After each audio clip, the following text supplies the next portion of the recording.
നമസ്കാരം. എല്ലാ ദിവസവും രാവിലെയുള്ള പ്രീ മാർക്കറ്റ് റിപ്പോർട്ടിലേക്ക് കിടക്കാം. കഴിഞ്ഞ ദിവസം നമ്മൾ മാർക്കറ്റ് അവധിയായിരുന്നു, ഗ്ലോബൽ മാർക്കറ്റ് ഉണ്ടായിരുന്നു. കഴിഞ്ഞ അവസാന മാർക്കറ്റ് ദിവസത്തിൽ നിന്ന് ഗിഫ്റ്റ് നിഫ്റ്റി ഇപ്പോൾ ഇൻഡിക്കേറ്റ് ചെയ്യുന്നത് ഏകദേശം ഒരു 100 പോയിൻറ്റിൻ്റെ ഒരു ഗ്യാപ്പ് അപ്പാണ്. അപ്പോൾ ഗ്യാപ്പ് ഡൗൺ ഇല്ല എന്നുള്ളത് ഒരു ആശ്വാസം പകരുന്ന ഒന്നാണ്.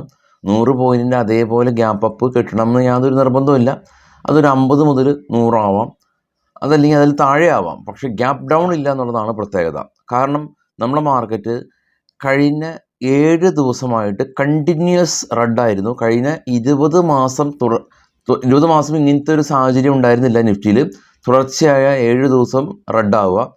അതിനെയാണ് കഴിഞ്ഞ ദിവസം നമുക്ക് ഇൻട്രാഡേ ഹൈയിൽ നിന്ന് കനത്ത സെൽ ഓഫ് ഉണ്ടായിട്ട് കൂടിയും നിഫ്റ്റി പ്ലസ്സിലാണ് ക്ലോസ് നടത്തിയിട്ടുള്ളത്. 7 ഡേ കണ്ടിന്യൂസ് ആ ഒരു കണ്ടിന്യൂസ് ലൂസിങ് സ്ട്രീക്കാണ് ബ്രേക്ക് ചെയ്തിട്ടുള്ളത്. അപ്പോൾ അതാണ് കഴിഞ്ഞ ദിവസം സംഭവിച്ചൊരു പ്രത്യേകത. കൂടാതെ ഇന്ന് നിഫ്റ്റിയുടെ എക്സ്പയറിയാണ്, അതുണ്ടാക്കുന്ന വോളറ്റിലിറ്റി വേറെയാണ്. മഹാരാഷ്ട്രയുടെ ഇലക്ഷൻ്റെ ഒക്കെ ആയിട്ട് ബന്ധപ്പെട്ടിട്ടുള്ള കാര്യങ്ങളിലൊക്കെ കണ്ടു. ഒട്ടുമിക്ക എല്ലാ എക്സിറ്റ് പോൾ ഫലങ്ങളും എല്ലാം തന്നെ BJPക്ക് മുൻതൂക്കം കിട്ടുന്ന ഒന്ന് തന്നെയാണ്. ഇതിൽ matrix, people plus, Chanakya strategies, കൂടാതെ തന്നെ ടൈംസ് നൗ, GVC തുടങ്ങിയ എക്സിറ്റ് പോളുകളെല്ലാം തന്നെ പറയുന്നത് BJPക്ക് കൂടുതൽ സീറ്റ് കിട്ടുമെന്നുള്ളതാണ്. അത് മാർക്കറ്റിൽ പോസിറ്റീവായിട്ട് പ്രതിഫലനം നടത്തേണ്ടതാണ്. എന്നാൽ നിലവിലുള്ള ഉക്രൈൻ, റഷ്യ സാഹചര്യങ്ങളെല്ലാം തന്നെ കുറച്ച് വഷളായ ഒരു രീതിയിലാണ് ഉള്ളത്. വഷളായി ഇൻ ദ സെൻസ് ഇന്നലെ ഓവർനൈറ്റ് ഒന്നും പ്രശ്നങ്ങളുണ്ടായിട്ടില്ല ഇതുവരെയെങ്കിലും. US നിർമ്മിത മിസൈൽ ഉപയോഗിക്കാനായിട്ടുള്ള ഒരു അംഗീകാരം ഉക്രൈന് കിട്ടുകയും അവരത് പ്രയോഗിക്കുകയും പുടിനാണെങ്കിൽ അവിടുത്തെ ആണവായുധ നിയമങ്ങളെല്ലാം തന്നെ മാറ്റം വരുത്തുകയും ആ ഒരു രീതിയിലാണുള്ളത്. പക്ഷേ പുടിനും പുതിയ നമ്മളുടെ US പ്രസിഡന്റ് ട്രംപും തമ്മിലുള്ള ഒരു മധ്യസ്ഥ ചർച്ചയ്ക്ക് വേണ്ടിയിട്ട് അത് ഇനീഷ്യേറ്റ് ചെയ്യാനായിട്ട് പുടിൻ ഒരു തീരുമാനം എടുത്തിട്ടുണ്ട്. അല്ലെങ്കിൽ ആ ഒരു രീതിയിൽ അവർ കാര്യങ്ങളൊക്കെ കാണുന്നുണ്ടെന്നുള്ളത് ആ ഒരു മേഖലയിൽ രമ്യതക്ക് കാരണമായേക്കാമെന്നുള്ള രീതിയിലാണ് കാര്യങ്ങളുടെ പോക്ക്. അപ്പോൾ ഇന്ത്യൻ മാർക്കറ്റ് എന്ന് പറയുമ്പോൾ നമ്മൾ എത്രയോ കാര്യങ്ങളാണ് ശ്രദ്ധിക്കേണ്ടത്. എനിവേ ഇന്നത്തെ കുറച്ച് സ്റ്റോക്കുകളുടെ വാർത്തകളിലൊക്കെ നമുക്ക് പോകുകയാണെങ്കിൽ ആദ്യം UPL ലിമിറ്റഡായിട്ട് ബന്ധപ്പെട്ടുള്ള ന്യൂസാണ്.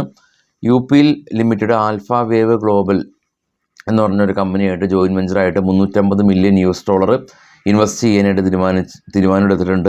അദ്വാന്ത എൻ്റർപ്രൈസസിൽ ഏകദേശം 12.5% സ്റ്റേക്ക് UPL അക്യൂർ ചെയ്യും. UPL ഒരു ഫെർട്ടിലൈസർ കമ്പനിയാണ്. ഫാർമ കമ്പനിയായിട്ടുള്ള ഡോക്ടർ റെഡ്ഡിനെ സംബന്ധിച്ചുള്ള ന്യൂസ് ഉള്ളത്, ഡോക്ടർ റെഡ്ഡിയുടെ ഹൈദരാബാദിലുള്ള മാനുഫാക്ചറിങ് ഫെസിലിറ്റീസിൽ drug control authority, US drug control authority inspection നടത്തുകയും ഏകദേശം 7ഓളം ഒബ്സർവേഷൻസ് റേസ് ചെയ്തിട്ടുണ്ട്. ശ്രദ്ധിക്കുക. ടാറ്റ പവർ കമ്പനി അവർ ഗ്രീൻ പവർ കോർപ്പറേഷനായിട്ട് 5000 മെഗാവാട്ട് കപ്പാസിറ്റിയുള്ള ഒരു ക്ലീൻ എനർജി പ്രൊജക്റ്റ് ഭൂട്ടാനിൽ ചെയ്യാനായിട്ട് ധാരണയായിട്ടുണ്ട്. ഗാർഡൻ റീറ്റ് ഷിപ്പ് ബിൽഡേഴ്സ് കമ്പനി ഇവർ 222 കോടി രൂപ വർത്ത് വരുന്ന ഒരു പുതിയ കോൺട്രാക്റ്റ് വെസ്റ്റ് ബംഗാൾ ഗവൺമെൻറ്റായിട്ട് അവർ സൈൻ ചെയ്തു. ആദിത്യ ബിർള ക്യാപിറ്റൽ കമ്പനി 100 കോടി രൂപയാണ് ആദിത്യ ബിർള ഡിജിറ്റലിലേക്ക് ഇവർ ഇൻവെസ്റ്റ്മെൻറ്റ് നടത്തുന്നത്. JSW സ്റ്റീൽ കമ്പനി ഇവർ ഗോവയിൽ നിന്നൊരു മിനറൽ ബ്ലോക്കിൻ്റെ ഒരു പ്രൊജക്റ്റ് ഇവർക്ക് കിട്ടുമെന്ന് കമ്പനി അവകാശപ്പെടുന്നുണ്ട്. NLC ഇന്ത്യ കമ്പനി 3770 കോടി രൂപ ഇവരുടെ റിന്യൂവബിൾ പ്രൊജക്റ്റ് ബിസിനസ്സിൻ്റെ എക്സ്പാൻഷന് വേണ്ടിയിട്ട് കമ്പനി സ്പെൻഡ് ചെയ്യാനായിട്ട് തീരുമാനിച്ചിരിക്കുകയാണ്. ഏജിസ് ലോജിസ്റ്റിക് കമ്പനി ഇവരുടെ പുതിയ IPO, ഏജിസ് ലോജിസ്റ്റിക്കിൻ്റെ ഏജിസ് ഒപ്കാൽ തെർമൽ എന്ന് പറയുന്ന ഇവരുടെ സബ്സിഡിയറി കമ്പനീസിൻ്റെ IPO ഇവർ ചെയ്തേക്കാമെന്ന് കമ്പനി പറയുന്നു. അദാനി ഇൻഫ്രയായിട്ട് ബന്ധപ്പെട്ടുള്ള ന്യൂസ് ഉള്ളത്, PSP പ്രൊജക്റ്റിലെ 26% സ്റ്റേക്ക് അദാനി ഇൻഫ്ര അക്യൂർ ചെയ്യും. പേടിഎമ്മായിട്ട് ബന്ധപ്പെട്ടുള്ള ന്യൂസ് ഉള്ളത്, ഇവരുടെ UPI പേയ്മെൻറ്റ് ഇൻ്റർനാഷണൽ ലൊക്കേഷനിൽ എക്സ്പാൻഡ് ചെയ്യാനായിട്ട് കമ്പനി തീരുമാനിച്ചിട്ടുണ്ട്. M&M സ്കോഡയായിട്ട് കൊളാബറേറ്റ് ചെയ്തിട്ട് ഇന്ത്യയിൽ ഇവരുടെ ബിസിനസ് എക്സ്പാൻഡ് ചെയ്യാനായിട്ട് കമ്പനി തീരുമാനിച്ചു. ഗോഡ്ഫ്രൈ ഫിലിപ്സ് കമ്പനി 35 രൂപ ഡിവിഡൻഡ് പ്രഖ്യാപിച്ചിട്ടുണ്ട്. റൈറ്റ്സ് കമ്പനി ഇവർ നൈസ് റിന്യൂവബിൾ പ്രൊജക്റ്റായിട്ട് പുതിയ ബിസിനസ് കോൺട്രാക്റ്റ് സൈൻ ചെയ്തു. ഗോദ്രേജ് പ്രോപ്പർട്ടീസ് കമ്പനി ഒരു 53 ഏക്കർ ലാൻഡ് കൊൽക്കത്തയിൽ അക്യൂർ ചെയ്തിട്ടുണ്ട്. റെസിഡൻഷ്യൽ പ്രൊജക്റ്റ് ചെയ്യാൻ വേണ്ടിയിട്ടാണ്. BML കമ്പനിക്ക് 246 കോടി രൂപയുടെ ഓർഡർ ലഭിച്ചു.